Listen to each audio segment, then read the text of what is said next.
सदाशिवसमारम्भाम् शङ्कराचार्यमध्यमाम् अस्मदाचार्यपर्यन्ताम् वन्दे गुरुपरम्पराम्। ईश्वरो गुरुरात्मेति मूर्तिभेदविभागिने व्योमवद्व्याप्तदेहाय दक्षिणामूर्तये नमः।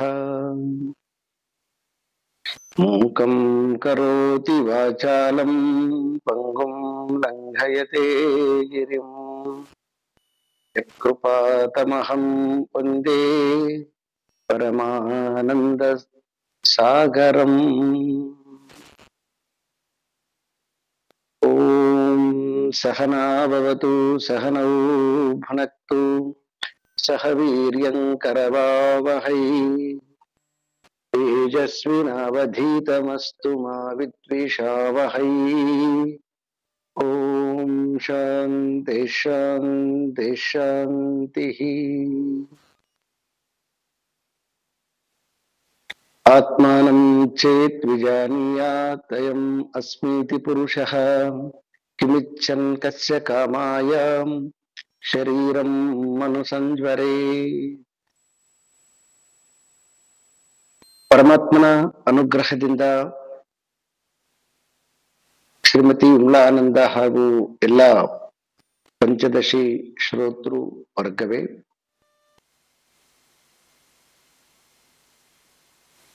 ಅಯಂ ಅಸ್ಮೀತಿ ಪುರುಷಃ ಈ ಒಂದು ಪಾದದ ವ್ಯಾಖ್ಯಾನವನ್ನ ಹೀಗೆ ತತ್ತು ಮತ್ತು ತೊಮ್ ಅಂತಕ್ಕಂತಹದ್ದು ಬೇರೆ ಬೇರೆ ಅಲ್ಲ, ಅದಕ್ಕೆ ಅದನ್ನ ಅಖಂಡ ರೂಪದಿಂದ ಬ್ರಹ್ಮ ಸ್ವರೂಪ ಒಂದೇ ಇರತಕ್ಕಂತಹದ್ದು.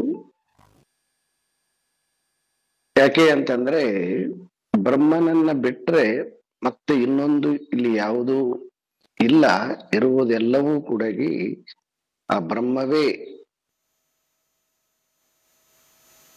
ಅಜ್ಞಾನದಿಂದ ಬ್ರಹ್ಮನಿಗಿಂತ ಭಿನ್ನವಾಗಿ ನಮಗೆ ಆ ಬ್ರಹ್ಮನನ್ನ ಅರಿತುಕೊಳ್ಳಲಿಕ್ಕೋಸ್ಕರ ಸಲುವಾಗಿ ಇರುವಂತಹ ಒಂದು ಪ್ರಕೃತಿಯ ಆವರಣ ಅಂತ ಶ್ರೀ ಅರವಿಂದ್ ಅವರು ಅದನ್ನ ಹೇಳ್ತಾರೆ. ಅವರು ಪ್ರಕೃತಿಯದ್ದೇ ಆವರಣದು. ಆ ಪ್ರಕೃತಿಯ ಆವರಣ ಎಲ್ಲಿವರೆಗೆ ಇರ್ತದೆ ಅಲ್ಲಿಯವರೆಗೆ ಈ ಭಿನ್ನತ್ವ ನಾನು ಮತ್ತೆ ನೋಡುವಂತಹ ಜಗತ್ತು ಬೇರೆ ಬೇರೆ ಅಂತಕ್ಕಂಥದ್ದು. ಯಾವಾಗ ಆ ಆವರಣ ಹೊರಟೋಗುತ್ತೆ ಆಗ ಇರುವಂತಹದ್ದು ಒಂದೇ ಒಂದು ವಸ್ತು ಅನ್ನುವಂತಹದ್ದು ಗೊತ್ತಾಗುತ್ತೆ. ಅಂತಹ ತತ್ವವನ್ನ ಈ ಮಹಾವಾಕ್ಯದಿಂದ ಅನೇಕ ವಿಧಾನಗಳಿಂದ ನಾವು ತಿಳ್ಕೊಂಡು ಬರ್ತಾ ಇದ್ವಿ. ಇಲ್ಲಿ ತಿಳಿಯುವಾಗ ಪುನಃ ಪುನಃ ಮತ್ತೆ ಕೇಳಿದಾಗ ಒಂದಿಷ್ಟು ಆತ್ಮಭಾವ ಬಂದರೂ ಕೂಡ ಮತ್ತೆ ಮತ್ತೆ ಪುನಃ ಜೀವಭಾವ ಅಂತಕ್ಕಂತಹದ್ದು ಸಹಜವಾಗಿರ್ತಕ್ಕಂಥದ್ದು. ಸಹಜವಾಗಿ ಬರುವಂತಹ ಅನೇಕ ಮುಖಗಳಿಂದ ಬರುವಂತಹ ಜೀವಭಾವವನ್ನ ತೆಗೆದಾಕ್ಲಿಕ್ಕೋಸ್ಕರ ಸಲುವಾಗಿ ಇಲ್ಲಿ ವಿದ್ಯಾರಣ್ಯ ಮುನಿಗಳು ನಮಗೆ ಪೂರ್ವ ಪಕ್ಷಿಯನ್ನ ಆಧಾರವಾಗಿಟ್ಟುಕೊಂಡು ನಮಗೆ ಈಗ ಸದ್ಯದ ಮಟ್ಟಿಗೆ ಸಂಶಯ ಬರದೇ ಇರಬಹುದು, ಆದರೆ ಮುಂದೆ ಮನನ ಮಾಡುವಾಗ ಅಂದ್ರೆ ಇದನ್ನ ಜೀವನದಲ್ಲಿ ಕಾರ್ಯರೂಪಕ್ಕೆ ತರುವಾಗ, ವಿಜ್ಞಾನ ರೂಪದಲ್ಲಿ ಇದನ್ನ ಇಳಿಸುವಾಗ ಬರುವಂತಹ ಸಮಸ್ಯೆಗಳನ್ನು ನಾವು ಈಗಲೇ ಡೀಲ್ ಮಾಡಿದ್ವಿ ಅಂತಂದ್ರೆ ಆಗ ಅದು ಅತ್ಯಂತ ಸುಲಭವಾಗಿ ಆ ಪ್ರಕ್ರಿಯೆ ಮುಗಿತದ. ಹಾಗಾಗಿ ಶ್ರವಣ ಅಂತಂದ್ರೆ ಎಲ್ಲಾ ಮೂಲಗಳಿಂದ ಸ್ವಲ್ಪವೂ ಕೂಡ ನಿಸ್ಸಂಶಯವಾಗಿ ಬ್ರಹ್ಮವೇ ನಾನು ಅಂತಕ್ಕಂತಹದ್ದು ಸ್ಪಷ್ಟತೆ ಆಗ್ಬೇಕಾಗಿರ್ತಕ್ಕಂಥದ್ದು. ಹಾಗೆ ನೋಡಿದಾಗ ನನಗೆ ಅನಿಸುವಂತಹದ್ದು ಈ ಪಂಚದಶಿಯ ಈ ತೃಪ್ತಿದೀಪ ಪ್ರಕರಣದಲ್ಲಿ ಇದನ್ನ ನಾನು ಆತ್ಮಾನಂ ಚೇತ್ ಅಂತಕ್ಕಂತಹದ್ದನ್ನ 4 ಪಾದಗಳಿಂದ ಇದನ್ನ ವಿಂಗಡಣೆ ಮಾಡಿದ್ದಾರೆ ಅಂತಕ್ಕಂತಹದ್ದು ಒಂದು ಮುಖವಾದ್ರೆ, ಸೊ ನನಗೆ ಈಗ ಕಾಣಿಸ್ತಕ್ಕಂಥದ್ದು ಈ 95ನೇ ಶ್ಲೋಕದ ತನಕನೂ ಕೂಡ ಇದು ಶ್ರವಣದ ಪಾರ್ಟು. ದೆನ್ ಅದಾದ್ಮೇಲೆ 3ನೇ ಪಾದದ್ದು ಮನ್ನದ ಪಾರ್ಟು ಅಂತಕ್ಕಂಥದ್ದು. ಸೊ ಕೊನೆಗೆ ಅದು ನಿಧಿಧ್ಯಾಸನ ತಾನೇ ಸ್ವರೂಪ ಸ್ಥಿತಿಯನ್ನ ಪಡೆದಾಗ ಆ ನಿಧಿಧ್ಯಾಸನದಲ್ಲಿ ಬರ್ತಕ್ಕಂತಹ ಒಂದಿಷ್ಟು ಸಂಶಯಗಳನ್ನು ನಿವಾರಿಸುವಂತಹದ್ದು. ಹೀಗೆ ಕೂಡ ನಾವು ಶ್ರವಣ ಮತ್ತು ಮನನ ನಿಧಿಧ್ಯಾಸನ ರೂಪದಲ್ಲಿ ಈ ಪ್ರಕರಣವನ್ನ ವಿಭಾಗ ಮಾಡಿ ಕೂಡ ನಮಗೆ ಇನ್ನೊಂದು ದೃಷ್ಟಿಯಿಂದನೂ ಕೂಡ ನೋಡಬಹುದು. ಶ್ರೋತೃಗಳೇ ಇಲ್ಲೊಂದು ಅರ್ಥ ಮಾಡಿಕೊಳ್ಬೇಕು. ಈ ಪೂರ್ವ ಪಕ್ಷಿ ಅಂತಕ್ಕಂಥದ್ದು ವ್ಯಾಖ್ಯಾನ ನಾವು ಉಪನ್ಯಾಸ ಮಾಡುವಾಗ ಬೇರೆ ಬೇರೆ ದರ್ಶನಗಳಕಾರರನ್ನ ನಾವು ತೆಗೆದುಕೊಂಡ್ರೂ ಕೂಡ, ಮತದವ್ರನ್ನ ತೆಗೆದುಕೊಂಡ್ರೂ ಕೂಡ ಇದು ಯಾವಾಗಲೂ ಕೂಡ ನಮ್ಮ ನೆನಪಿರ್ಬೇಕು. ಯಾರ್ದೋ ಇನ್ನೊಬ್ಬರನ್ನ ಖಂಡಿಸ್ಲಿಕ್ಕೋಸ್ಕರ ಸಲುವಾಗಿ, ಅವ್ರ ಜೊತೆ ಜಗಳ ಮಾಡ್ಲಿಕ್ಕೋಸ್ಕರ ಸಲುವಾಗಿ ತಿಳ್ಕೊಳಕ್ಕೆ ಹೊರಟಿರ್ತಕ್ಕಂಥದ್ದು ಅಲ್ಲ. ನನ್ನೊಳಗಡೆ ನನಗೆ ಬರ್ತಕ್ಕಂತಹ ಸಂಶಯವನ್ನ ನಿವಾರಣೆ ಮಾಡೋಕ್ಕೋಸ್ಕರ ಸಲುವಾಗಿ ಇರ್ತಕ್ಕಂತಹದ್ದು. ಹೀಗೆ ಮಾಡುವಾಗ ಈಗ ಪೂರ್ವ ಪಕ್ಷಿ ಶ್ಲೋಕ ನಂಬರ್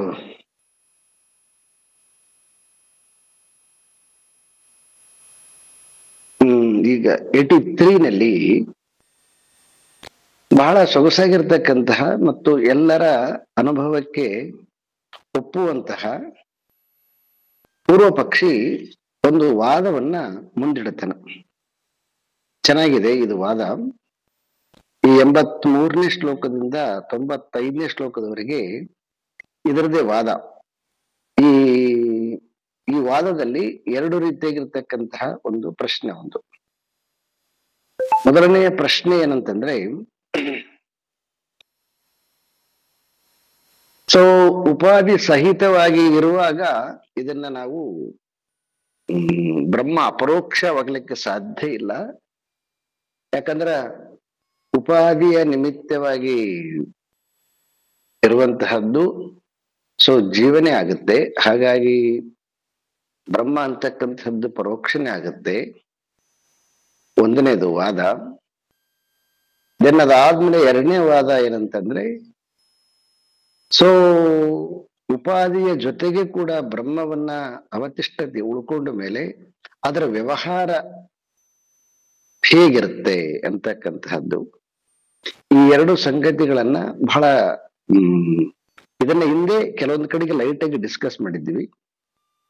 ಈಗ ಅದನ್ನ ಮತ್ತೆ ಪುನಃ ವಿಸ್ತಾರವಾಗಿ ಒಂದ್ ಸ್ವಲ್ಪ ಡಿಸ್ಕಸ್ ಮಾಡ್ಲಿಕ್ಕೆ ಈ ಒಂದು 83ರಿಂದ 95 ಅಂದ್ರೆ ಒಂದು 13 ಶ್ಲೋಕಗಳು ಇದರ ಮೇಲೆ ಇರ್ತಕ್ಕಂತಹ ಮುಖ್ಯ ಪ್ರಶ್ನೆ. ಶ್ಲೋಕ ನಂಬರ್ 83. ಅಂತಃಕರಣ ಸಂಭಿನ್ನ ಬೋಧೋ ಜೀವೋಪರೋಕ್ಷತಾಂ ಅಹರ್ಯುತ್ಯುಪಾದಿ ಸದ್ಭಾವಾನ್ ನತು ಬ್ರಹ್ಮಾನುಪಾದಿತಃ. ಅಂತಃಕರಣ ಸಂಭಿನ್ನಃ ಬೋಧಃ ಜೀವಃ ಅಪರೋಕ್ಷತಾಂ ಅಹರತಿ ಉಪಾಧಿ ಸದ್ಭಾವಾನ್ ನತು ಬ್ರಹ್ಮ ಅನುಪಾದಿತಃ. ಇಲ್ಲಿ ಅವನು ಪ್ರಶ್ನೆ ಏನಂತಂದ್ರೆ,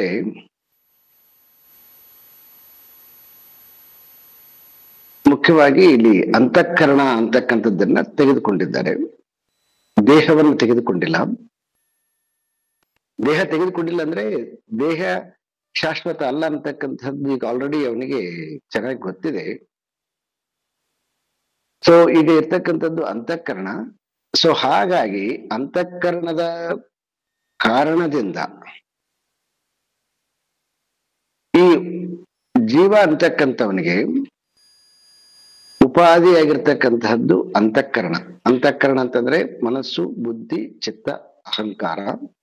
ಇದನ್ನ ಅಂತಃಕರಣ. ಅಂತಃಕರಣ ಅಂದ್ರೆ ಒಳಗಡೆ ಇದ್ದು ಕಾರ್ಯ ಮಾಡುವಂತಹ ಇನ್ಸ್ಟ್ರೂಮೆಂಟ್ಗಳಿಗೆ ಅಂತಃಕರಣ ಅಂತ.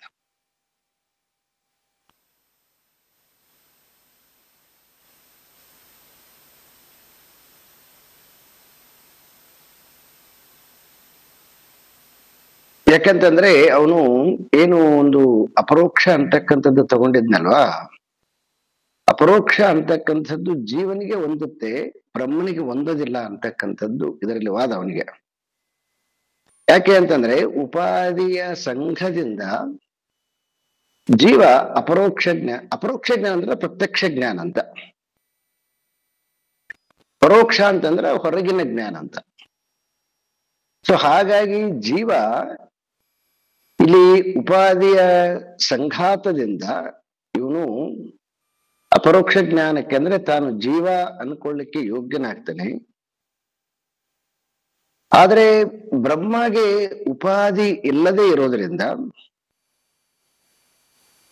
ಅದು ಅಪರೋಕ್ಷ ಜ್ಞಾನಕ್ಕೆ ವಿಷಯ ಆಗೋದಿಲ್ಲ. ಅದು ಸ್ಪಷ್ಟವಾಗಿ ಪರೋಕ್ಷ ಜ್ಞಾನವೇ ಆಗುತ್ತೆ.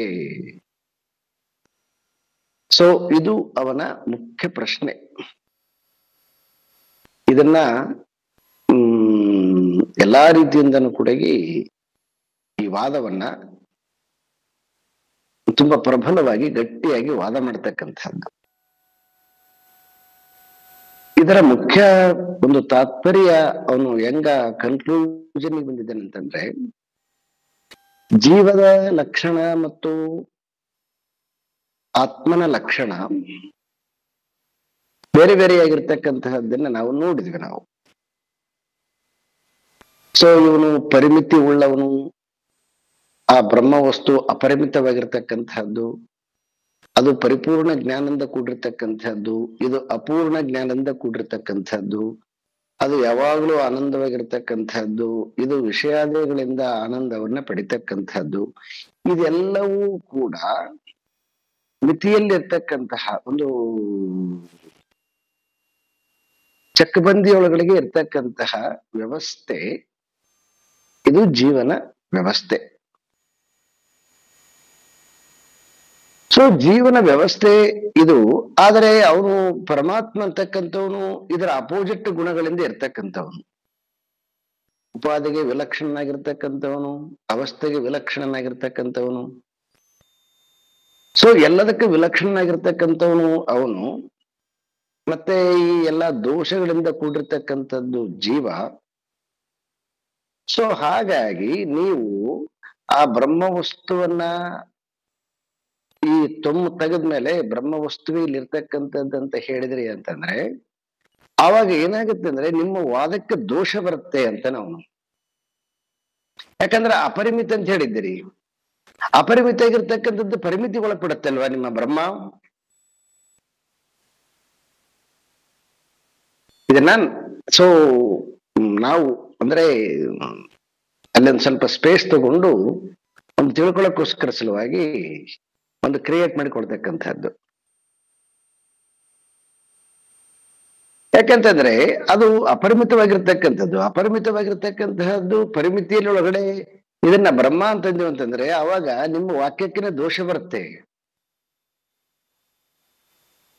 ಸೊ ಹಾಗಾಗಿ ಅವನು ಒಂದೇ ಸ್ಟೇಟ್ಮೆಂಟ್ ಏನಂತಂದ್ರೆ ಉಪಾಧಿ ಸಹಿತವಾಗಿರ್ತಕ್ಕಂಥದ್ದು ಅಪರೋಕ್ಷ ಜ್ಞಾನ, ಅದು ನಾನು ಜೀವನೇ ಅಂತಕ್ಕಂಥದ್ದು ಜ್ಞಾನ.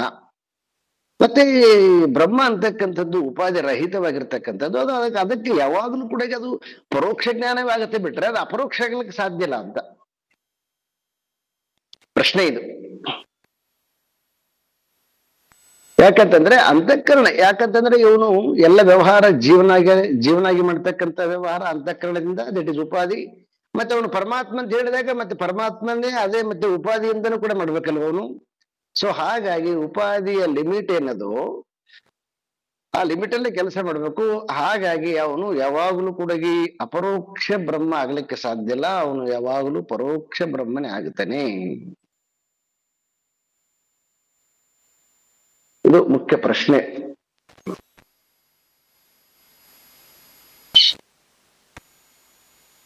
ಕುಲಕರ್ಣಿಯವರೇ, ಪ್ರಶ್ನೆ ಅರ್ಥ ಇದೆಯಲ್ಲ ಸರಿಯಾಗಿ? ಕ್ಲಾರಿಟಿ ಬಂತ? ಅಂದ್ರೆ ಅವನು ಯಾವ್ದು ಬ್ರಹ್ಮನಿಗೆ ಯಾವ್ದು ಉಪಾಧಿ ಇಲ್ಲ ಅಂತ. ಹಾ, ಯಾಕಂದ್ರೆ ಬ್ರಹ್ಮನಿಗೆ ಯಾವ್ದು ಉಪಾಧಿ ಇಲ್ಲ. ಅವನನ್ನ ನಿರುಪಾಧಿ ಅಂತ ಹೇಳಿದ್ವಿ, ಇವನನ್ನ ಉಪಾಧಿ ಅಂತ ಕರಿತೀವಿ. ಹೌದು. ಸೊ ಹಾಗಾಗಿ ಉಪಾಧಿ ಒಳಗಡೆಗೆ ಅವನು ತಗೊಂಡು ಬಂದಾಗ ಅವನು ಹೆಂಗಾಗ್ತಾನೆ ಅಂತ ಭಾರಿ ಎಕ್ಸಲೆಂಟ್ ಪ್ರಶ್ನೆ ಇಟ್ಕೊಂಡ್ಬಿಟ್ಟಿದ್ದಾನೆ ಈಗ ಅವನು. ಓಕೆ, ಸೊ ಈಗ ಸಿದ್ಧಾಂತಿ ಇದಕ್ಕೆ ಏನು ಆನ್ಸರ್ ಮಾಡ್ತಾನೆ? ನೈವಂ ಬ್ರಹ್ಮತ್ವ ಬೋಧಸ್ಯ ಸೋಪಾಧಿ ವಿಷಯತ್ವತಃ ಯಾವದ್ವಿದೇಹ ಕೈವಲ್ಯಂ ಉಪಾದೇಃ ಅನಿವಾರಣಾತ್. ನೈವಂ ಬ್ರಹ್ಮತ್ವಂ ಬೋಧಸ್ಯ ಸಹ ಉಪಾಧಿ ವಿಷಯತ್ವತಃ.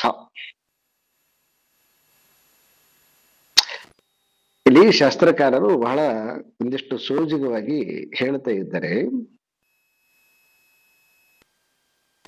ಇದನ್ನ ನೋಡೋದಕ್ಕಿಂತನೂ ಮೊದಲು 85 ನೋಡೋಣ. 85 ಮತ್ತೆ ಇದನ್ನ ನೋಡಿದ್ವಿ ಅಂತಂದ್ರೆ ಗೊತ್ತಾಗತ್ತೆ. ಈ ಅಂತಃಕರಣ ಅಂತಕ್ಕಂಥದ್ದು ಯಾವುದು ಇದೆಯೋ, ಇಲ್ಲಿ ಏನ್ ಹೇಳಿದ್ರು ಅಂತಂದ್ರೆ ನೈವಂ ಬ್ರಹ್ಮತ್ವ ಬೋಧಸ್ಯ ಉಪಾಧಿ ವಿಷಯತ್ವತಃ, ಅಂದ್ರೆ ಬ್ರಹ್ಮ ಸ್ವರೂಪಕ್ಕೆ ಉಪಾಧಿ ಇಲ್ಲ ಅಂತ ಹೇಳಬಾರದು ಅಂತಂತಾರೆ ಅವರು. ಯಾಕೆ ಅಂತಂದ್ರೆ, ಸೊ ಯಾವದ್ವಿದೇಹ ಕೈವಲ್ಯಂ ಅಂದ್ರೆ ಎಲ್ಲಿ ತನಕ ಅವನು ದೇಹವನ್ನ, ಸೊ ದೇಹದಲ್ಲಿ ಇರ್ತಾನೆ ಬ್ರಹ್ಮ ಸ್ವರೂಪನಾಗಿ, ಅಲ್ಲಿಯವರೆಗೂ ಕೂಡ ಸೊ ಆ ಬ್ರಹ್ಮನಿಗೆ ಈ ಅಂತಃಕರಣ ಅಂತಕ್ಕಂಥದ್ದು ಸೊ ಉಪಾಧಿಯಾಗಿ ಇರ್ತದೆ. ಇಲ್ಲಿ ಉಪಾಧಿಯನ್ನ ಒಪ್ಪಿಕೊಳ್ತಾರೆ. ಬ್ರಹ್ಮ ನಿರುಪಾಧಿ ಕರೆಕ್ಟು. ಆದ್ರೆ ಯಾರು ಬ್ರಹ್ಮ ಜ್ಞಾನವನ್ನ ಪಡ್ಕೊಂಡಿರ್ತಾನೆ, ಆ ಬ್ರಹ್ಮ ಜ್ಞಾನ ಪಡ್ಕೊಂಡಿರ್ತಕ್ಕಂತಹ ಜ್ಞಾನಿಗೆ ಇದೇ ಅಂತಃಕರಣವೇ ಅವನಿಗೆ ಉಪಾಧಿಯಾಗಿರ್ತದೆ. ಹಾಗಾಗಿ ಬ್ರಹ್ಮನಿಗೆ ಉಪಾಧಿ ಇಲ್ಲ ಅಂತ ಹೇಳ್ಬಾರ್ದು ಅಂತ ಆಚಾರ್ಯರ ವಾಕ್ಯ. ಯಾಕೆ ಅಂತಂದ್ರೆ, ಯಾವುದು ನಿರುಪಾಧಿ ಇದೆಯೋ ಆ ನಿರುಪಾಧಿಯಾಗಿರ್ತಕ್ಕಂಥದ್ದು ಬ್ರಹ್ಮನ ಇರುವಿಕೆಯನ್ನಾಗ್ಲಿ, ಬ್ರಹ್ಮನ ತೋರುವಿಕೆಯನ್ನಾಗ್ಲಿ, ಬ್ರಹ್ಮ ಭಾವವನ್ನಾಗ್ಲಿ ಅದು ಅರಿತುಕೊಳ್ಳಲಿಕ್ಕೆ ಅಸಾಧ್ಯವಾಗಿರ್ತಕ್ಕಂಥದ್ದು. ಅದನ್ನ ಯಾವುದ್ರ ಮುಖಾಂತರ ಅರಿಬೇಕು ಅಂತಂದ್ರೆ ದೇಹದ ಮುಖಾಂತರ, ಉಪಾಧಿಯ ಮುಖಾಂತರವಾಗಿನೇ ಅದನ್ನ ಅರಿಬೇಕಾಗಿರ್ತಕ್ಕಂಥದ್ದು. ಮತ್ತೆ ಆ ಅಂತಃಕರಣದ ಉಪಾಧಿಯಿಂದನೇ ಬ್ರಹ್ಮತ್ವವನ್ನ ಸಿದ್ಧಿ ಮಾಡ್ಬೇಕಾಗಿರ್ತಕ್ಕಂಥದ್ದು. ಸೊ ಹಾಗಾಗಿ ಇಲ್ಲಿ ಬ್ರಹ್ಮನಿಗೆ ಉಪಾಧಿ ಇಲ್ಲ ಅಂತ ಹೇಳ್ಬೇಡಿ.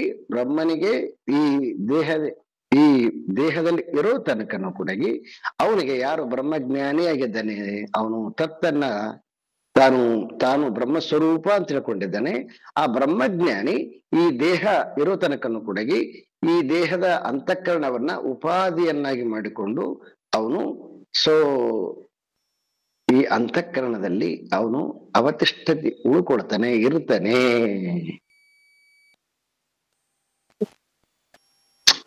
ಸೊ ಪ್ಲೇಸ್ ಫಿಕ್ಸ್ ಮಾಡಿಕೊಂಡಿರುವಾಗ ಉಪಾಧಿ ಇಲ್ಲ ಅಂತ ಹೇಳಕ್ ಬರೋದಿಲ್ಲ, ಉಪಾಧಿ ಇದೆ. ಸೊ ಹಾಗಿತ್ತಂದ್ರೆ ಅದು ಎಂತಹ ಉಪಾಧಿ?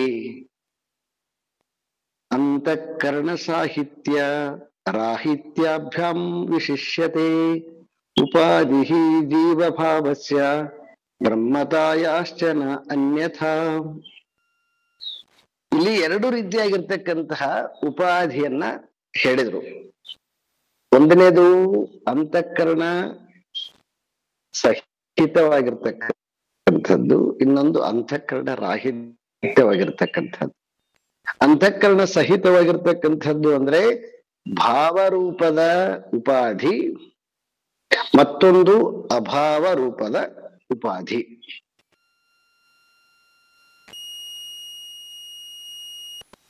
ಜೀವನಾಗಿ ವ್ಯವಹಾರ ಮಾಡುವಾಗ ಈಗ ನಮ್ಮೆಲ್ಲರಿಗಿರ್ತಕ್ಕಂಥದ್ದು ಎಂಥದ್ದು ಉಪಾಧಿ ಅಂತಂದ್ರೆ ಭಾವರೂಪದ ಉಪಾಧಿ. ಭಾವರೂಪ ಅಂತಂದ್ರೆ ನಮಗೆ ಪ್ರತ್ಯಕ್ಷವಾಗಿ ತೋರ್ತಕ್ಕಂತಹ ಭಾವರೂಪ. ಈಗ ನಮ್ಮ ಕಣ್ಣಿಗೆ ಏನು ವಸ್ತುಗಳು ಕಾಣ್ತವಲ್ವಾ ಅದು ಭಾವರೂಪ. ಅವು ಕನಸಿನಾಗ ತೋರ್ತವಲ್ವಾ ಅವು ಭಾವರೂಪ. ವಸ್ತು ಇರೋದಿಲ್ಲ, ಬರೀ ತೋರುತ್ತೆ. ಹಾಗೆ ಇಲ್ಲಿ ಎರಡು ಉಪಾಧಿಗಳನ್ನ ಕ್ರಿಯೇಟ್ ಮಾಡಿದ್ರು. ಮೊದಲನೇದು ಎಲ್ಲಾ ಜೀವರಿಗೆ ಇರ್ತಕ್ಕಂತಹದ್ದು, ಸಹಜವಾಗಿರ್ತಕ್ಕಂಥದ್ದು ಭಾವರೂಪದ ಉಪಾಧಿ. ಆದ್ರೆ ಯಾರು ಬ್ರಹ್ಮಜ್ಞಾನಿ ಇದ್ದಾನೆ, ಆ ಬ್ರಹ್ಮಜ್ಞಾನಿಗೆ ಎಂಥದ್ದು ಉಪಾಧಿ ಅಂತಂದ್ರೆ ಅದು ಅಭಾವ ರೂಪದ ಉಪಾಧಿ. ಸೊ ಬಹಳ ಕಾಂಪ್ಲಿಕೇಟೆಡ್ ಆಗಿರ್ತಕ್ಕಂತಹ ಸಬ್ಜೆಕ್ಟ್ ಇದು. ಇದನ್ನ ಕೇವಲ ಅನುಭವದಿಂದನೇ ಅರ್ಥ ಮಾಡಿಕೊಳ್ಳೋಕ್ ಬಿಟ್ರೆ ಇದನ್ನ ನೇರವಾಗಿ ಹೇಳಲಿಕ್ಕೆ ಬರದೇ ಇರ್ತಕ್ಕಂಥದ್ದು. ಯಾಕೆ ಅಂತಂದ್ರೆ ಉಪಾಧಿ ಇಬ್ಬರಿಗೆ ಇರ್ತದೆ. ಜೀವನಿಗಂತೂ ಉಪಾಧಿ ಇದೆ ಅಂತ ನಮಗೆಲ್ಲ ಗೊತ್ತಾಗಿದೆ. ಆದ್ರೆ ಯಾವಾಗ ನಾನು ಜೀವ ಅಲ್ಲ ಬ್ರಹ್ಮ ಅಂತ ತಿಳಿತೇನೆ, ಆ ಬ್ರಹ್ಮ ಅಂತ ತಿಳಿದಿರ್ತಕ್ಕಂಥವನು ಕೂಡ ಇದೇ ಉಪಾಧಿಯಲ್ಲೇನೆ ತಾನು ದೇಹ ತ್ಯಾಗ ಮಾಡುವವರೆಗೂ ಇರ್ತಾನೆ. ಸೊ ಅವಾಗ ಅದು ಎಂತ ಉಪಾಧಿ ಆಗತ್ತೆ ಅಂತಂದ್ರೆ ಅದು ಅಭಾವ ರೂಪದ ಉಪಾಧಿ ಆಗತ್ತೆ. ಭಾವರೂಪದ ಉಪಾಧಿ, ಅಭಾವ ರೂಪದ ಉಪಾಧಿ. ಸೊ ಇದಕ್ಕೆ ಮತ್ತೆ ಪುನಃ ಈ ವಾಕ್ಯಕ್ಕೆ ಹಿಂದಕ್ಕೆ ಬರ್ತೀನಿ. ಸೊ ಅದಕ್ಕೆ ಈ 86 ಒಂಚು ಓದ್ಬಿಟ್ಟು ಮತ್ತೆ ಸಬ್ಜೆಕ್ಟ್ ಬರೋಣ ಅಂತ. ಯತಃ ವಿಧಿ ಉಪಾಧಿ ಸ್ಯಾತ್ ಪ್ರತಿಷೇಧ ತಥಾ ನ ಕಿಂ ಸುವರ್ಣ ಲೋಹ ಭೇದೇನ ಶೃಂಖಲಾತ್ವ ನ ಭಿದ್ಯತೆ. ಇಲ್ಲೊಂದು ಸ್ವಲ್ಪ ವಾದ ಇದೆ. ಅದು ಮುಂದಿನ ಶ್ಲೋಕಕ್ಕೆ ಮತ್ತೆ ಅದು ಪ್ಯಾರಲಲ್ ಆಗಿ ತಗೋತದ. ಆದ್ರೆ ಒಂದ್ ಸ್ವಲ್ಪ ತಗೊಳ್ಳೋಣಂತ. ಅಂದ್ರೆ ಅದನ್ನ ಯಾವ್ದನ್ನಂದ್ರ ಈ 3ನೇ ಪಾದ ಸುವರ್ಣ ಲೋಹ ಭೇದೇನ ಶೃಂಖಲಾತ್ವ ನ ಭಿದ್ಯತೆ. ಏನು ಈ ಭಾವರೂಪದ ಉಪಾಧಿ, ಅಭಾವ ರೂಪದ ಉಪಾಧಿ. ಉಪಾಧಿ ಅಂತಂದಗಳಿಗೆ ಅದು ಸಹಜವಾಗಿ ಅದರದ್ದು ಸ್ವಭಾವವೇ ಬಂಧಿಸುವಂತಹದ್ದು. ಅದು ಕಬ್ಬಿಣದ ಬಳೆಯಾಗಲಿ, ಚಿನ್ನದ ಬಳೆಯಾಗಲಿ, ಬಳೆ ಅಂದ್ರೆ ಬಳೆನೆ, ಮಟೀರಿಯಲ್ಸ್ ಬೇರೆ ಇರ್ಬೋದೇನು, ಆದ್ರೆ ಕಬ್ಬಿಣದ್ದಾದ್ರೂ ಕೂಡ ಬಂಧಿಸ್ತದೆ, ಚಿನ್ನದ್ದಾದ್ರೂ ಕೂಡ ಬಂಧಿಸ್ತದೆ. ಹಾಗಾಗಿ ಭಾವರೂಪದ ಉಪಾಧಿ ಆಲ್ರೆಡಿ ಬಂಧಿಸಿರುವಂತಹದ್ದು, ಬಂಧನಕ್ಕೆ ಒಳಪಟ್ಟಿರ್ತಕ್ಕಂತಹದ್ದು. ಇನ್ನು ಅಭಾವ ರೂಪದ ಉಪಾಧಿ ಅಂತ ಏನ್ ಹೇಳ್ತೀವೋ ಅದು ಬಂಧನದಿಂದ ಬಿಡುಗಡೆಯಾಗಿರ್ತಕ್ಕಂಥದ್ದಂತ ಹೇಳ್ತೀವಿ. ಬಂಧನದಿಂದ ಬಿಡುಗಡೆಯಾಗಿರ್ತಕ್ಕಂಥದ್ದಿದ್ದರೂ ಕೂಡ ಆ ಬ್ರಹ್ಮ ಜ್ಞಾನಿಯಾಗಿರ್ತಕ್ಕಂಥವನು ಈ ಲಿಮಿಟ್ ಆಗಿರ್ತಕ್ಕಂತಹ ಇಂದ್ರಿಯಗಳ ಮೂಲಕನೇ ವ್ಯವಹಾರ ಇರ್ತದಲ್ವಾ. ಸರ್ವಜ್ಞ ಅಂತಂದ್ರೆ ಅವನು ವಿರಾಟ್ ರೂಪದ ಸರ್ವಜ್ಞ ತರ ಜಗತ್ತಿನಲ್ಲಿ ಏನಾಗುತ್ತೆ ಎಲ್ಲ ಕಾಣುತ್ತೆ ಅಂತ ಅರ್ಥ ಅಲ್ಲ. ಅದಕ್ಕೆ ತುಂಬಾ ಜನಕ್ಕೆ ಇಲ್ಲಿ ಭಾರಿ ಕನ್ಫ್ಯೂಸ್ ಮಾಡಿಕೊಂಡ್ಬಿಟ್ಟಿದ್ದಾರೆ. ಕನ್ಫ್ಯೂಸ್ ಅಂತಂದ್ರೆ ಮೇ ಬಿ ಅದು ಸಿದ್ಧಿಗಳು ಬೇರೆ, ಸಿದ್ಧಿಗಳು ಸೇರಿಸ್ಬಿಟ್ಟಿದ್ದಾರೆ ಇದಕ್ಕೆ ಒಂದಿಷ್ಟು ಜನ ಅಂತ ಅನ್ಸುತ್ತೆ. ಅವನಿಗೇನು ಯಾರು ಬ್ರಹ್ಮಜ್ಞಾನಿ ಆಗುತ್ತಾನೆ ಅವನು ತ್ರಿಕಾಲ ಜ್ಞಾನಿ ಆಗ್ತಾನೆ ಅಂತ ಒಂದು ಹೊಸ ಅವನಿಗೆ ವಿಶೇಷಣವನ್ನ ಕೊಡ್ತಾರೆ. ಯಾಕಂತಂದ್ರೆ ಅವನು ಸರ್ವಜ್ಞ ಆಗಿರುವಾಗ ಜಗತ್ನಾಗ ಏನ್ ನಡೀತದೆ ಅವ್ರಿಗೆಲ್ಲ ಗೊತ್ತಾಗತ್ತೆ. ಯಾಕಂದ್ರೆ ಸರ್ವಜ್ಞ ಅಲ್ವ ಅವನು. ಇದನ್ನ ಶಂಕರ ಸಿದ್ಧಾಂತದಲ್ಲಿ ಈ ವಾದವನ್ನ ಎಲ್ಲಿ ಕೂಡ ಅವರು ಹೇಳಿರ್ತಕ್ಕಂಥದ್ದು ನನಗೆ ತಿಳಿದ ಮಟ್ಟಿಗೆ ಕಾಣಿಸೋದಿಲ್ಲ. ಅದು ಪರಿಮಿತಿಯನ್ನ ಮೀರಿ, ವಾಕ್ಯ ಮತ್ತೆ ಅರ್ಥವನ್ನ ಮೀರಿ ಹೋಗಿರ್ತಕ್ಕಂಥದ್ದು. ಅದು ಕೆಲವೊಬ್ರದು ಸಿದ್ಧಿ ಪುರುಷರಿಗೆ ಆತರ ಇದೆ, ಅದೆಲ್ಲ ಏನೇನು ಹೇಳ್ತಾರೆ. ನಾರ್ಮಲ್ ಆಗಿ ಇಲ್ಲಿ ಬರ್ತಕ್ಕಂಥದ್ದೇನಂತಂದ್ರೆ, ಯಾವಾಗ ಅವನು ಜೀವತ್ವವನ್ನ ಕಳ್ಕೊಂಡಾಗ ಅವನು ಬ್ರಹ್ಮಭಾವವನ್ನ ಪಡಿತಾನೆ, ಅವನಿಗೆ ಸಿದ್ಧಿಗಳು ಕೂಡ ಸಹಜವಾಗಿರ್ತವೆ. ಅವನು ಏನು ಏನ್ ಈಗ ಏನು ನೀರಿನ ಮೇಲೆ ನಡ್ಕೊಂಡು ಹೋಗ್ತಕ್ಕಂಥದ್ದು. ಯಾಕಂತಂದ್ರೆ ಅವನಿಗೆ ದೇಹ ಇಲ್ಲ, ಅವನು ದೇಹವನ್ನ ಹಗರು ಮಾಡ್ಕೊಂಡ್ಬಿಟ್ಟಿದ್ದಾನೆ. ಏನೇನೋ ಕಥೆಗಳು ಇದೆಲ್ಲ ಸೇರಿಸಿದೆ. ಮೇ ಬಿ ಅದು ಕಥೆಗಳ ತನಕ ಬರೋದಿಲ್ಲ,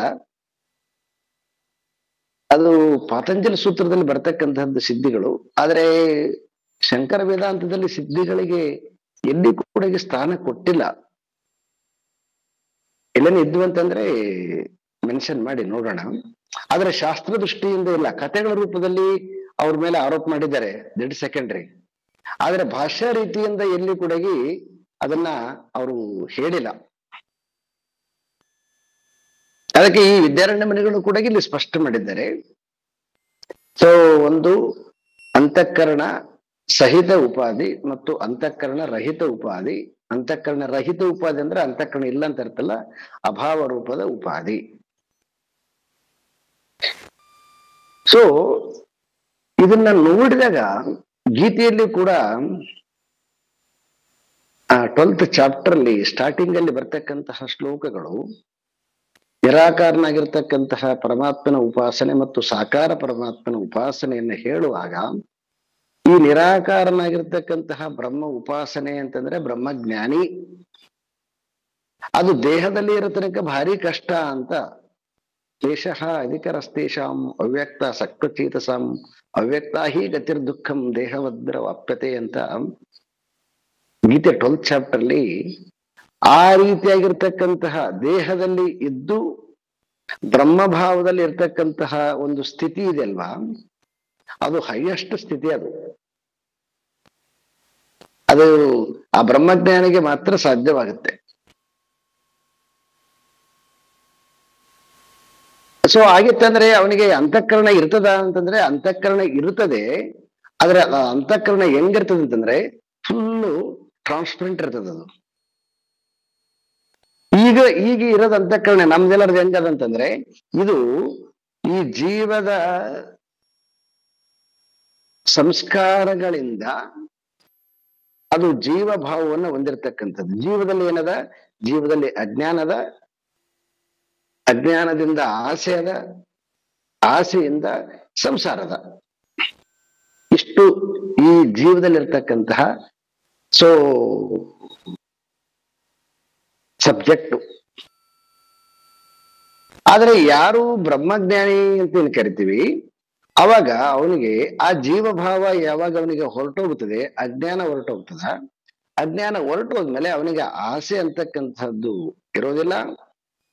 ಯಾವಾಗ ಆಸೆ ಅಂತಕ್ಕಂಥದ್ದು ಇರೋದಿಲ್ವೋ ಅವಾಗ ಅಲ್ಲಿ ಎಲ್ಲ ಇಂದ್ರಿಯಗಳು, ಮನ ಬುದ್ಧಿ ಚಿತ್ತ ಅಹಂಕಾರ ಇವೆಲ್ಲವೂ ಕೂಡ ಫುಲ್ ಟ್ರಾನ್ಸ್ಪರೆಂಟ್ ಆಗ್ತವೆ, ಜೀವಭಾವನ್ನ ಕಳ್ಕೊಂಡಿರ್ತಕ್ಕಂಥದ್ದಾಗತ್ತೆ. ಅದು ಏನ್ ಮಾಡುತ್ತಂತಂದ್ರೆ ಅದು ಅವನನ್ನ ಬಂಧಿಸೋದಿಲ್ಲ. ಆದ್ರೆ ಇಲ್ಲಿ ಏನಾಗ್ತಿದೆ ಅಂತಂದ್ರೆ ಅವನನ್ನ ಬಂಧಿಸುತ್ತೆ.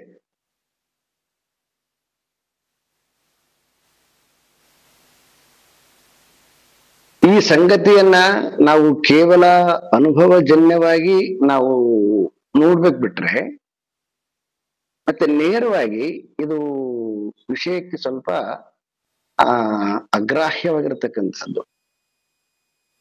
ಇದಕ್ಕೆ ನಮಗೆ ಎಕ್ಸಲೆಂಟ್ ಒಂದು ಎಕ್ಸಾಂಪಲ್ ಅಂತಂದ್ರೆ, ಬ್ರಹ್ಮಜ್ಞಾನಿಯಾಗಿರ್ತಕ್ಕಂಥವನು ಹೇಗಿರ್ತಾನೆ, ಈ ಉಪನಿಷತ್ತಿನ ಏನೋ ಒಂದು ತತ್ವ ಇದೆ, ಆ ತತ್ವವನ್ನು ನಾವು ನೋಡ್ಬೇಕು ಅಂತಕ್ಕಂಥದ್ದಾದ್ರೆ ನಮಗೆ ತಿಳಿದ ಮಟ್ಟಿಗೆ ಸ್ವಲ್ಪ ಜ್ಞಾನದಲ್ಲಿ ಇದನ್ನ ನಾವು ನೇರವಾಗಿ ರಮಣ ಮಹರ್ಷಿಗಳಲ್ಲಿ ಕಾಣ್ತು ನೋಡಿದ್ದೇನೆ.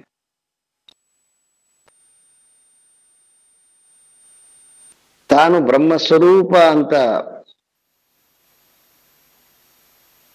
ಜ್ಞಾನ ಬಂದ ಮೇಲೆ ಅವರ ವ್ಯವಹಾರಗಳು ಯಾವುದೇ ಉಪಾಸನೆ ಮಾಡೋದಾಗ್ಲಿ, ಮತ್ತೆ ಯಾವುದೇ ಸಂಧ್ಯಾ ವಂದನೆ ಕರ್ಮಗಳನ್ನ ಮಾಡೋದಾಗ್ಲಿ, ಇನ್ನೇನು ಮೂರ್ತಿಯನ್ನ ಪೂಜೆ ಮಾಡೋದಾಗ್ಲಿ, ಇನ್ಯಾವುದೋ ಮಂತ್ರಗಳನ್ನ ಪಠಿಸೋದಾಗ್ಲಿ, ಇವು ಯಾವು ಕೂಡ ಅವರಲ್ಲಿ, ಯಾಕಂತಂದ್ರೆ ಶಾಸ್ತ್ರನೇ ಹೇಳುತ್ತದು ಕರೆಕ್ಟ್ ಆಗಿ 3ನೇ ಪಾದ, ಕಿಮಿಚ್ಚನ್ ಕಸ್ಯ ಕಾಮಾಯ, ಕಾಮನೆಯನ್ನ ಕಳ್ಕೊಂಡು ಬಿಟ್ಟ ಮೇಲೆ ಇನ್ನು ಯಾವುದಕ್ಕೋಸ್ಕರ ಅವನು ಮಾಡ್ತಾನೆ, ಅವನು ಅಲ್ಲಿ ಯಾವುದೂ ಇರಂಗಿಲ್ಲ. ಆದ್ರೆ ಸೊ ಹೆಸರಿನಿಂದ ನಮಗ್ ನೋಡಕ್ಕಿರ್ತಾನ ವ್ಯಕ್ತಿ, ಪರ್ಸನ್, ಆದ್ರೆ ಅವನಲ್ಲಿ ಅಂತಃಕರಣದ ಭಾವರೂಪದ ಅಂತಃಕರಣಗಳೆಲ್ಲವೂ ಕೂಡ ಏನಾಗಿರ್ತವೆ ಅಂತಂದ್ರೆ ಅಲ್ಲಿ ನಾಶ ಆಗಿಬಿಟ್ಟಿರ್ತವೆ.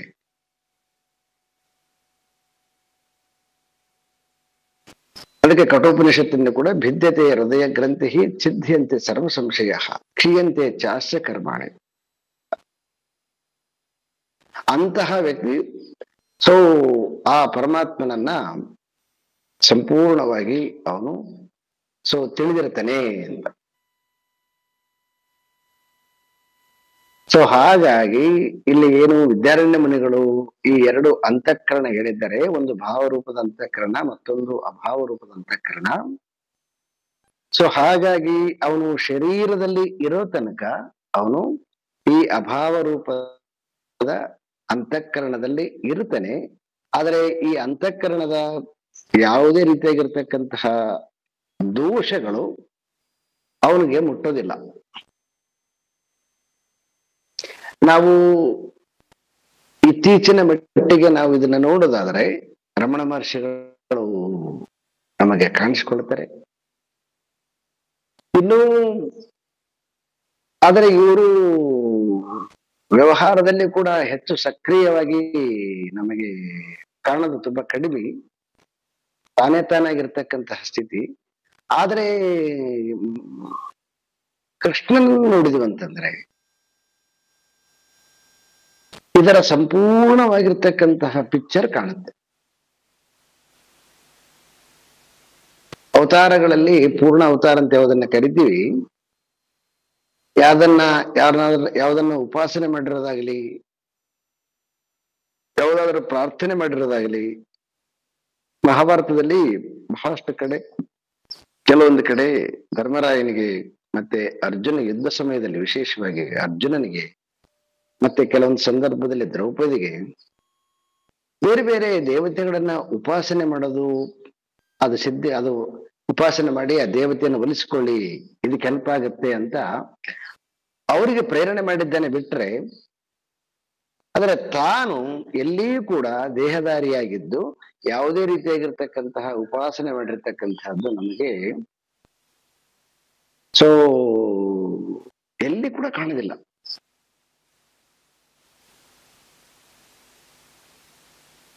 ತಾನು ಸರ್ವಜ್ಞ ಬ್ರಹ್ಮಸ್ವರೂಪ ಅಂತಕ್ಕಂತಹದ್ದನ್ನ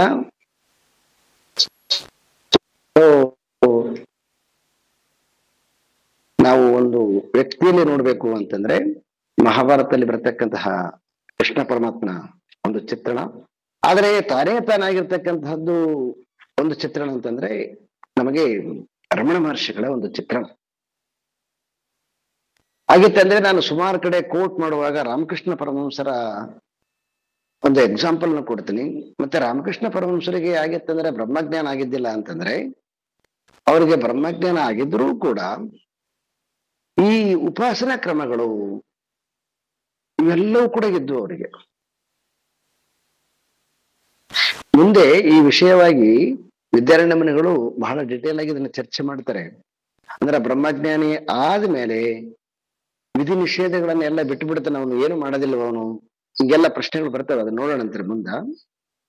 ಅದು ಯಾವ ಕಾರಣಕ್ಕ ಏನು ಅಂತ ಅದು ಬೇರೆ ಬೇರೆ ರೀತಿಯಾಗಿ ಅವರು ಜ್ಞಾನಿಯ ಲಕ್ಷಣವನ್ನ ಹೇಳ್ತಾ ಹೋಗ್ತಾರೆ. ಆದ್ರೆ ಈಗ ನಾವು ನೇರವಾಗಿ ಈ ಭಾವರೂಪದ ಉಪಾಧಿ, ಅಭಾವರೂಪದ ಉಪಾಧಿಯನ್ನ ನಾವು ಡಿಸ್ಕಸ್ ಮಾಡೋದು ಸಬ್ಜೆಕ್ಟ್ ಅಲ್ಲಿ ಇಷ್ಟು ನಾವು ಅರ್ಥ ಮಾಡಿಕೊಳ್ಬೇಕು. ಯಾವಾಗ ನಮಗೆ ಸಂಪೂರ್ಣವಾಗಿ ಆ ಬ್ರಹ್ಮ ಸ್ವರೂಪ ಅಂತಕ್ಕಂಥದ್ದು ಸ್ಪಷ್ಟವಾಗಿ ಎಲ್ಲ ಅಜ್ಞಾನ ಕಳಚಿ ನಮಗೆ ಆ ಜ್ಞಾನ ಆಗಿತ್ತಂತಂದ್ರೆ ಮಾಡ್ಬೇಕಾಗಿರ್ತಕ್ಕಂಥದ್ದು ಯಾವುದು ಇರೋದಿಲ್ಲ. ಮತ್ತೆ ಅವನಿಗೆ ಯಾವುದು ಗೌರವನೂ ಇಲ್ಲ, ಮತ್ತೆ ಯಾವುದು ಅಗೌರವನೂ ಇಲ್ಲ.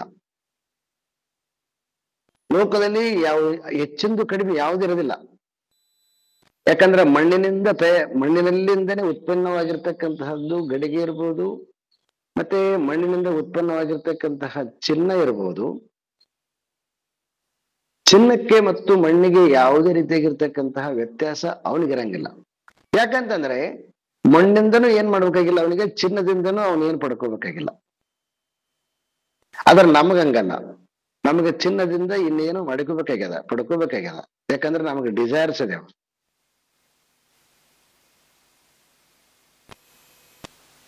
ಸೊ ಯಾರಿಗೆ ಡಿಸೈರ್ಸ್ ಇರ್ತದೆ ಅವ್ರಿಗೆ ಅದು ಭಾವರೂಪದ ಉಪಾಧಿ, ಅವನು ಜೀವನೇ. ಮತ್ತೆ ಕೆಲವೊಮ್ಮೆ ಲಾಸ್ಟ್ ಟೈಮ್ ಯಾವಾಗ ಒಂದ್ಸಲ ಇವರು ನಮ್ಮ ಸುಮನ್ ಅವ್ರು ಕೇಳಿದ್ರಲ್ವಾ, ಮತ್ತೆ ಇಷ್ಟೆಲ್ಲಕ್ಕೆ ನಾವು ಕೇಳಿದ್ದೀವಿ, ನಾವು ಆತ್ಮಸ್ವರೂಪರ ಅಂತ ಅನ್ಕೋಬಹುದಾ? ಯಾವ್ದಾದ್ರೆ ಒಂದು ವಿವೇಕ ಚೂಡಮಣಿಯಿಂದ ಪ್ರಶ್ನೆ ಕೇಳಿದ್ರು ಅವರು.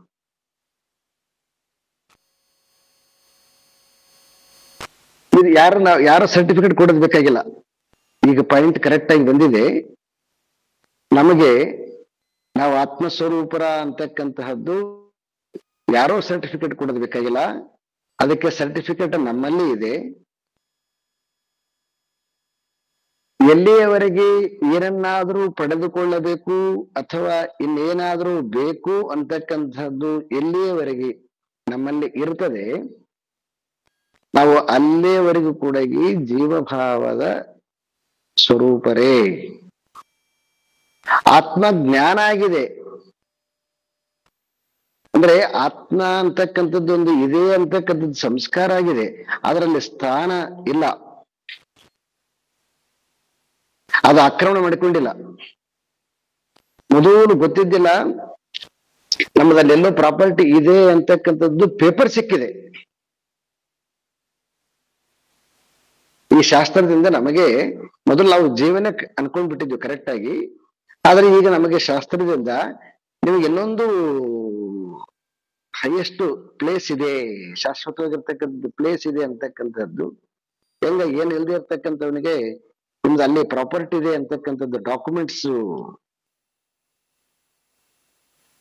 ಅವನು ಲಾಯರ್ ಬಂದು ಕೊಟ್ಟಾಗ, ಓ ನನಗಲ್ಲಿ ಜಮೀನ್ ಇದೆ ಅಂತಕ್ಕಂಥದ್ದು ಅಥವಾ ಪ್ರಾಪರ್ಟಿ ಇದೆ ಅಂತಕ್ಕಂಥದ್ದು ಗೊತ್ತಾಗುತ್ತೆ ಅವನಿಗೆ. ಹಾಗೆ ನಮ್ಗ ಈ ಎಲ್ಲಾ ಶಾಸ್ತ್ರದಿಂದ ನಾವು ಜೀವ ಅಂತ ಅನ್ಕೊಂಡಿರ್ತಕ್ಕಂಥವ್ರಿಗೆ, ಇಲ್ಲ ನೀನು ಜೀವನ ಆಗಿದ್ದರೂ ಕೂಡ ಈ ಆತ್ಮ ಅಂತಕ್ಕಂಥದ್ದು ನಮಗೆ ಜ್ಞಾನ ಆಗಿದೆ. ಆದ್ರೆ ಸಾವಿರಾರು ವರ್ಷಗಳಿಂದ ಆ ಪ್ರಾಪರ್ಟಿ ಯಾರೋ ಇನ್ನೊಬ್ರು ಕಬ್ಜೆಯಲ್ಲಿ ಇತ್ತಂತಂದ್ರೆ, ಆ ಕಬ್ಜಾ ತನ್ನ ಮಾಡ್ಕೋಬೇಕಂತಂದ್ರೆ ಅವನು ತುಂಬಾ ಹೋರಾಟ ಮಾಡ್ಬೇಕು ಅವನು. ಯಾಕಂತಂದ್ರೆ ಈಗ ನೀವು ಒಂದು 10-15 ವರ್ಷದಲ್ಲಿ 20 ವರ್ಷದಲ್ಲೇನೆ ನಿಮ್ದು ಯಾವ್ದೋ ಒಂದು ಸೈಟ್ ಇತ್ತು ಅಂತಂದ್ರೆ ಅದು ಇನ್ಯಾರೋ ಮಾಡಿಸ್ಕೊಂಡ್ಬಿಟ್ಟಿರ್ತಾರೆ. ಅವಾಗ ಆ ಪ್ರಾಪರ್ಟಿ ಮೇಲೆ 2 ಡಾಕ್ಯುಮೆಂಟ್ಸ್ ಇರ್ತಾವ, ಒಂದು ಡೂಪ್ಲಿಕೇಟ್ ಡಾಕ್ಯುಮೆಂಟ್ಸ್ ಮತ್ತೆ ಒಂದು ಪರ್ಮನೆಂಟ್ ಡಾಕ್ಯುಮೆಂಟ್ಸ್.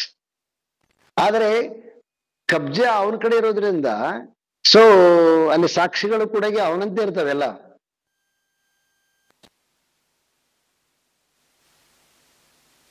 ಯಾಕಂತಂದ್ರೆ ಕಬ್ಜಾ ಅವನಲ್ಲಿ ಇರ್ತದಲ್ವಾ. ಹಾಗೆ ನಮಗೂ ಕೂಡ ನಾವು ಕೇಳಿದ ತಕ್ಷಣಕ್ಕನೆ ಆತ್ಮಜ್ಞಾನ ಆದ ತಕ್ಷಣಕ್ಕನೆ ನಾವು ಆತ್ಮಜ್ಞಾನಿಗಳ ಅಂತ ಯೋಚನೆ ಮಾಡಕ್ ಹೋದ್ವಿ ಅಂತಂದ್ರೆ, ನಮ್ಮ ಮನಸ್ಸು ಬಹಳ ಸೋಜಿಗದ ಮನಸ್ಸು.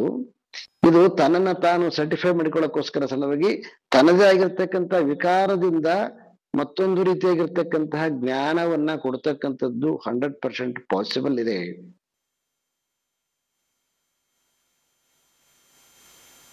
ತುಂಬಾ ಜನಕ್ಕೆ ಮಿಸ್ಟೇಕ್ ಆಗಿಬಿಡುತ್ತಿದ್ದು. ಭ್ರಮದಿಂದ ಬದುಕತಕ್ಕಂಥವ್ರು ಬಹಳ ಜನ ಇರ್ತಾರ ಈ ವಿಷಯದಲ್ಲಿ.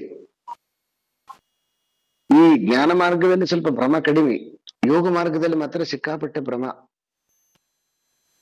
ತನ್ನ ಪಾಡಿಗೆ ತಾನೇ ಅವನು ಸಮಾಧಿಯನ್ನ ಪಡ್ಕೊಂಡ್ಬಿಟ್ಟಿದ್ದೀನಿ, ಸಿದ್ಧಿಯಾಗಿ ಬಿಟ್ಟದೆ ಅಂತ ಹೇಳಿ ಹೇಗೂ ಇರೋದು, ಹೆಂಗೋ ಅವನ ವ್ಯವಹಾರನೇ ಬೇರೆ ವಿಚಿತ್ರವಾಗಿರ್ತದೆ ಅವನಿಗೆ. ಈ ಜ್ಞಾನ ಮಾರ್ಗದಲ್ಲಿ ಇಲ್ಲ ಅಂತಲ್ಲ, ಇಲ್ಲಿ ಜ್ಞಾನ ಮಾರ್ಗದಲ್ಲಿ ಕೂಡ ಮಿಸ್ಅಂಡರ್ಸ್ಟ್ಯಾಂಡಿಂಗ್ ಆಗಿ ಬಿಡುತ್ತ.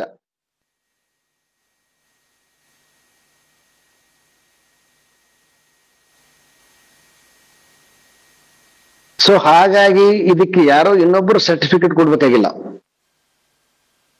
ಇದಕ್ಕೆ ಸರ್ಟಿಫಿಕೇಟ್ ಯಾರು ಅಂತಂದ್ರೆ ನಾವೇ.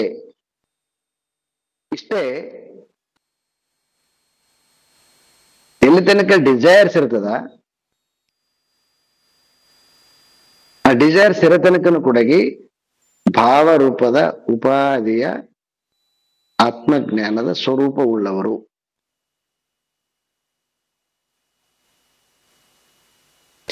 ಯಾವಾಗ ಡಿಸೈರ್ಸು ಕಂಪ್ಲೀಟ್ ಆಗಿ ಹೊರಟೋಗುತ್ತೆ, ಆಗ ಈ ದೇಹದಲ್ಲಿ ಇದ್ದಾಗಲೂ ಕೂಡ, ಅಂತಃಕರಣದ ವೃತ್ತಿಯಲ್ಲಿ ಇದ್ದಾಗಲೂ ಕೂಡ ಅಭಾವ ರೂಪದ ಪರಿಪೂರ್ಣನಾಗಿರ್ತಕ್ಕಂತಹ ಏನನ್ನ ಪಡೆದುಕೊಳ್ಳಲಿಕ್ಕೆ ಅವನಿಗೆ ಇಲ್ಲವೇ ಇಲ್ಲ. ಯಾಕಂದ್ರೆ ಎಲ್ಲವೂ ಅವನೇ ಆಗಿದ್ದಾನೆ.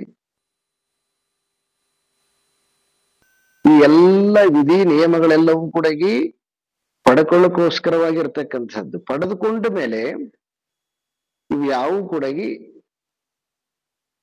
ಅವನಿಗೆ ಬೇಕಾಗಿರೋದಿಲ್ಲ.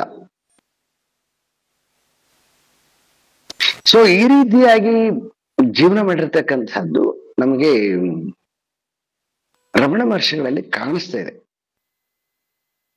ಹಾಗಾಗಿ ಕಾವ್ಯಕಂಠ ಗಣಪತಿ ಮುನಿಗಳು ಅವರು ಬಹಳ ಸ್ಪಷ್ಟವಾಗಿ ಅವರು ಅಭಿವ್ಯಕ್ತಿ ಮಾಡಿರ್ತಕ್ಕಂಥದ್ದು, ಯಾವ ಉಪನಿಷತ್ತು ಆ ಬ್ರಹ್ಮ ಸ್ವರೂಪವನ್ನ ಹೇಳ್ತದೆ, ಆ ಬ್ರಹ್ಮ ಸ್ವರೂಪವನ್ನ ಅವರು ತತ್ವ ಬಲ್ಲವರಾಗಿರೋದರಿಂದ ಅವರು ನೋಡಿ ತತ್ವ ಎಲ್ಲವನ್ನ ತಿಳ್ಕೊಂಡಿದ್ರು. ವೇದಕ್ಕೆ ಶಿಷ್ಯರ ಕಡೆಯಿಂದ ಭಾಷ್ಯ ಬರೆಸಿದ್ದಾರೆ ಅವರು, ಋಗ್ವೇದಕ್ಕೆ. ಸೊ ಅಷ್ಟು ಪ್ರಕಾಂಡ ಪಂಡಿತರಾಗಿರ್ತಕ್ಕಂಥವ್ರು. ಆದ್ರೆ ಅವ್ರಿಗೆ ಗೊತ್ತಿತ್ತು, ನಾನು ಜೀವ ಸ್ವರೂಪನೇ, ಶಾಸ್ತ್ರ ತಿಳ್ಕೊಂಡಿದ್ದೀನಿ, ಬಟ್ ದುಃಖ ಹೋಗಿಲ್ಲ ಅಂತಕ್ಕಂಥದ್ದು ಅವ್ರಿಗೆ ಸ್ಪಷ್ಟ ಗೊತ್ತಿತ್ತು. ಸೊ ಅವರು ಆ ಸ್ಥಿತಿಯನ್ನ ಎಲ್ಲಿ ಕಂಡ್ರು ಅಂತಂದ್ರೆ ಅದನ್ನ ರಮಣ ಮಹರ್ಷಿಗಳಲ್ಲಿ ಕಂಡ್ರು. ಅವರೇನು ರಮಣ ಮಹರ್ಷಿಗಳು ಉಪನಿಷತ್ತು ಓದಿದ್ದಿಲ್ಲ, ಬ್ರಹ್ಮಸೂತ್ರ ಓದಿದ್ದಿಲ್ಲ.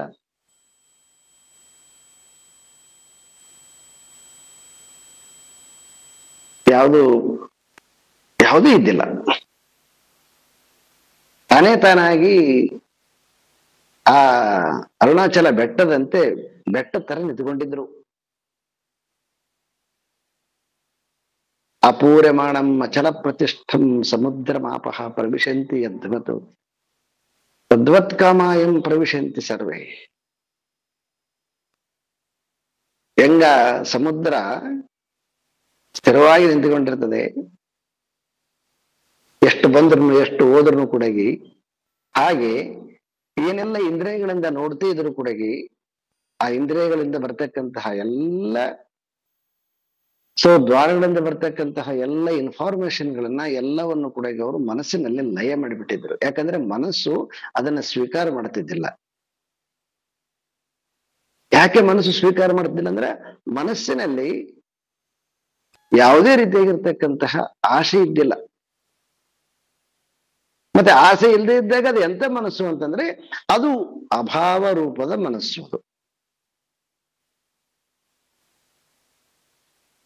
ಅಂತಹ ಮನಸ್ಸು ಹೆಂಗ್ ಬಂತು ಅಂತಂದ್ರೆ ಆ ಅಜ್ಞಾನ ಕಳಚಿರೋದ್ರಿಂದ ಅಲ್ಲಿ ನೇರವಾಗಿ ಆ ಮನಸ್ಸಿನ ಮೂಲಕ, ಬುದ್ಧಿಯ ಮೂಲಕ ಆತ್ಮನೇ ಪ್ರಕಾಶಿಸಲ್ಪಡುತ್ತಾನೆ. ಈಗ ನಮ್ಮಲ್ಲಿ ಜೀವ ಪ್ರಕಾಶಿಸಲ್ಪಡ್ತಾ ಇದ್ದಾನೆ.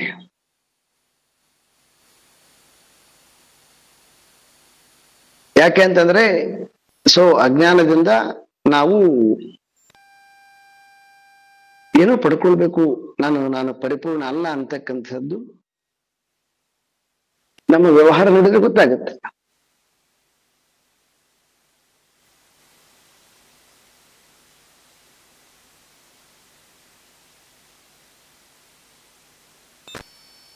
ಅವನು ಯಾವುದಕ್ಕೆ ಹೆದರೋದಿಲ್ಲ. ಅವನು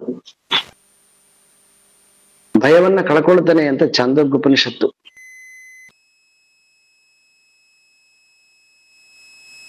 ಎಲ್ಲ ಎಲ್ಲ ಎಲ್ಲ ಎಲ್ಲ ಎಲ್ಲಾದ್ರೂ ಎಲ್ಲಾ ರೀತಿ ಇರ್ತಕ್ಕಂಥದ್ದು. ಏನ್ ಕಾಂಪ್ರಮೈಸು ಏನ್ ಇರಂಗಿಲ್ಲ. ಎಲ್ಲಿ ಕಾಂಪ್ರಮೈಸ್ ಅಂತಂದ್ರೆ ಅಲ್ಲಿ ಜೀವಭಾವದ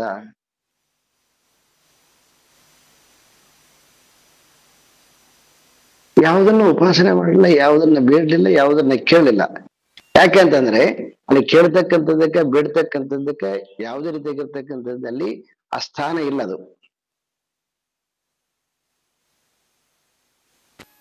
ಯಾವಾಗ ನಮಗೆ ಆ ಪರಿಪೂರ್ಣವಾಗಿರ್ತಕ್ಕಂತಹ ಜ್ಞಾನ ಆಗತ್ತೆ,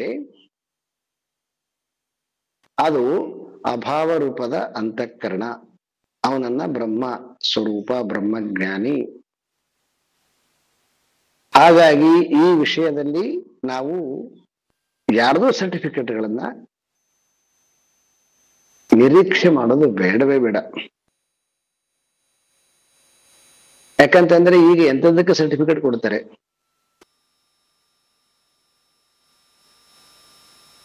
ಮೊನ್ನೆ ಯಾರೋ ಒಬ್ರು ಬಂದಿದ್ದಾರೆ ನನ್ನ ಹತ್ರ. ಸೊ ಅವ್ರಿಗೆ ಏನು ಗೊತ್ತಲ್ಲ ನಿಮ್ಗೆ, ಧ್ಯಾನಗಳಲ್ಲಿ ದೊಡ್ಡ ಲಾಭ ಅದು ಈ ಧ್ಯಾನ ಅಂತಕ್ಕಂಥ. ಧ್ಯಾನದಲ್ಲಿ ಅವನು ಅದರಲ್ಲಿ ಯಾವುದು ಗ್ರೇಡ್ ಸರ್ಟಿಫಿಕೇಟ್ ಇದೆ ಅಂತ. ಆ ಗ್ರೇಡ್ 3rd 3ನೇ ಸರ್ಟಿಫಿಕೇಟ್ ತಗೊಂಡ್ ಬಂದಿದ್ದ ಅವನು. ಸರ್ ನಮ್ಮ ಗುರುಗಳು ಈ ಸರ್ಟಿಫಿಕೇಟ್ ಕೊಟ್ಟಿದ್ದಾರೆ ಅಂತ.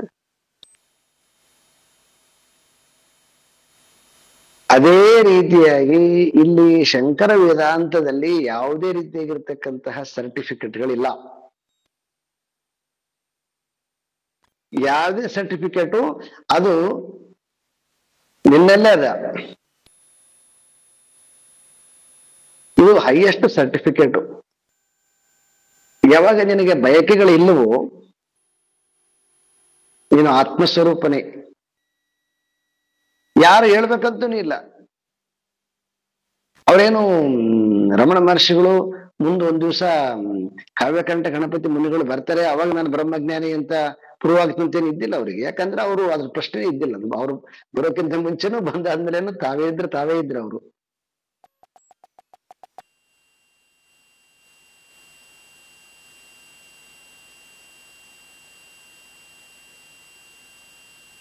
ಸೊ ಹಾಗಾಗಿ ಈ ಶಾಸ್ತ್ರದ ಈ ತೃಪ್ತಿ ದೀಪ ನಮಗೆ ಯಾವಾಗ ಆಗುತ್ತೆ ಅಂತಂದ್ರೆ, ಯಾವಾಗ ನಮಗೆ ಸಂಪೂರ್ಣವಾಗಿ ಅಭಾವ ರೂಪದ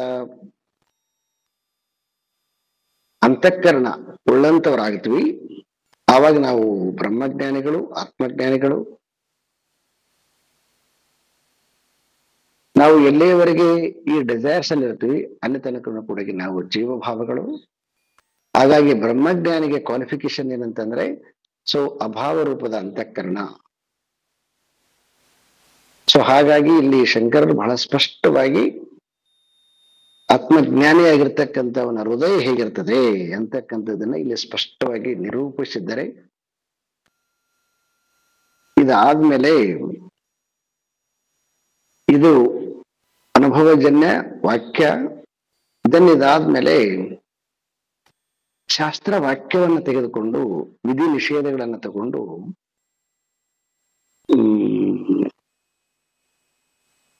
ಅಂದ್ರೆ ಇದನ್ನ ಹೇಳಿದ್ದನ್ನ ಏನು ಅಂತಃಕರಣ ಸಾಹಿತ್ಯ ಮತ್ತು ಅಂತಃಕರಣ ರಾಹಿತ್ಯ ಅಂತ ಏನ್ ಹೇಳಿದ್ರು, ಆದ್ರೆ ಇದು ಶ್ರುತಿಯಲ್ಲಿ ಇದಕ್ಕೆ ಸೀಲ್ ಬೇಕಲ್ವಾ, ಮುದ್ರೆ ಬೇಕಲ್ವಾ, ಶ್ರುತಿ ವಾಕ್ಯ ಬೇಕಲ್ವಾ. ಸೊ ಹಾಗಾಗಿ ಶ್ರುತಿ ವಾಕ್ಯವನ್ನ ಕೋಟ್ ಮಾಡಿ ಅಲ್ಲಿ ವಿಧಿ ನಿಷೇಧಗಳನ್ನ ತಗೊಂಡು ಯಾವ ರೀತಿಯಾಗಿ ಸಾಹಿತ್ಯ ಮತ್ತು ಯಾವ ರೀತಿಯಾಗಿ ರಾಹಿತ್ಯ ಅಂತಕ್ಕಂಥದ್ದನ್ನ ಸೊ ತೋರಿಸ್ತಾರೆ. ದೆನ್ ಅದಾದ್ಮೇಲೆ ಅವನು ನೋಡ್ತಕ್ಕಂಥದ್ದು ದೃಷ್ಟಿ ಹೇಗಿರ್ತದೆ. ಯಾಕಂದ್ರೆ ಇಲ್ಲಿ ಜೀವನ ಆಗಿರ್ತಕ್ಕಂಥವನು ಅದೇ ಕಣ್ಣಿನಿಂದ ನೋಡ್ತಾನೆ, ಬ್ರಹ್ಮಜ್ಞಾನ ಇರ್ತಕ್ಕಂಥವ್ನು ಅದೇ ಕಣ್ಣಿನಿಂದ ನೋಡ್ತಾನೆ. ಮತ್ತೆ ಜೀವನಾಗಿ ಇದ್ದನು ಕೂಡ ಲಿಮಿಟ್ ಆಗಿ ನೋಡ್ತಕ್ಕಂಥದ್ದು ಮತ್ತೆ ಜ್ಞಾನಿಗೆ 2 ಇರ್ತದ. ಆ ಏನು ಒಂದು ವ್ಯವಹಾರ ಇದೆಯಲ್ವಾ, ಅಲ್ಲಿ ವ್ಯವಹಾರ ಹೆಂಗಿರ್ತದೆ ಅಂತಕ್ಕಂಥದ್ದನ್ನ ಇನ್ನೊಂದು ಈ 95 ತನಕ ಬಹಳ ಸೂಕ್ಷ್ಮವಾಗಿ ಹೇಳ್ಕೊಂತ ಹೋಗಿದ್ದಾರೆ. ಸೊ ಮತ್ತೆ ನೋಡೋಣಂತೆ. ಓಂ ಪೂರ್ಣಮದ ಪೂರ್ಣಮಿದಂ ಪೂರ್ಣಾತ್ ಪೂರ್ಣಮುದಚ್ಯತೆ ಪೂರ್ಣಸ್ಯ ಪೂರ್ಣಮಾದಾಯ ಪೂರ್ಣಮೇವಾವಶಿಷ್ಯತೆ. ಓಂ ಶಾಂತಿ ಶಾಂತಿ ಶಾಂತಿ. ಹರಿ ಓಂ. ಶ್ರೀ ಗುರುಭ್ಯೋ ನಮಃ. ಹರಿ ಓಂ.